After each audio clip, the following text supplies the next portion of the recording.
आज हम मिश्र करणी बनाना सीखेंगे। करणी में संख्याएं दी गई हैं, इसमें से कुछ बाहर जो निकलेंगी बाहर निकालेंगे, जो अंदर रहेंगे अंदर, उसी को हम मिश्र करणी कहते हैं। इसके लिए हम करेंगे क्या, इसको फैक्टर करेंगे। तो ये हमारा जो संख्या बनेगा, आइए हम कलर चेंज कर लेते हैं। तो ये हमारा फैक्टर बनाएंगे, तो 8 का फैक्टर बन जाएगा 2 दूनी 4 दूनी 8 हो जाएगा। अब यहाँ पर कुछ नहीं लिखा गया है, इसका मतलब 2 है, तो हम 2 2 का जोड़ा बनाएंगे, 1 2 बाहर निकल जाएगा इस जोड़े से, और 1 2 बचा हुआ है, तो करणी में 2, यानी 2 करणी में 2, यही हमारा आंसर बन जाएगा। दूसरा हम देखते हैं, करणी में 18 है, तो इसका हम फैक्टर बनाएंगे, तो 2 3 6 3 18 हो जाएगा।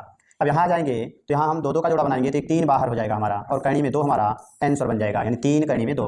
जैसे 20 है, तो 20 यानी हम खंड करेंगे, तो 2 दूनी 4 पचे 20। यदि आपको खंड इस तरह से नहीं आता है, तो आप 20 का इस तरह से खंड कर लीजिए। 2 से काटेंगे 10 आएगा, फिर 2 से काटेंगे 5 आएगा, फिर 5 से काट देंगे तो 1 आएगा। 2 गुणे 2 गुणे 5, यही 2 गुणे 2 गुणे 5 हो जाएगा। अब यहाँ जाएंगे तो हम 1 2 निकाल लेंगे, तो 2 हमारा करणी में 5, यही हमारा आंसर बन जाएगा। आगे हम देखेंगे कि आगे क्या आता है। इसके लिए हमारा अगला है, करणी में 45 दिया गया है, तो करणी में 45 को हम लिखेंगे क्या, 9 पचे 45 होता है, यानी 3 गुणे 5, तो 3 त्रिका 9 पचे 45, एक 3 बाहर निकलेगा, एक करणी में 5 बच जाएगा, 3 करणी 5 हमारा आंसर होगा। आगे 50 का आपको निकाल के बताना है कि इसका आंसर क्या आएगा। इसी तरह से हम आगे आ जाएंगे, तो अगली संख्या हमारी दी गई है, इन सबका हम निकालेंगे। तो इसके लिए ये हमारी संख्या रही। अब यहाँ से हम ले लेंगे इस संख्या को और इसको हम सॉल्व करेंगे।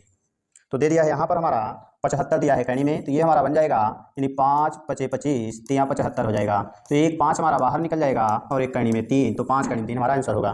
थोड़ी सी बड़ी अगर हम संख्या ले लेते हैं, तो हमें क्या मिलेगा, हम 500 का खंड कर लेंगे, तो 500 यानी 2 से काटेंगे, तो 2 दूनी 4 2 पचे 10, फिर 2 से काटेंगे, 2 1 2 दूनी 2 पचे 10, फिर 5 दूनी 5 पचे 25, फिर 5 से 5 पचे 25, फिर 5 से काटेंगे तो 1 आ जाएगा।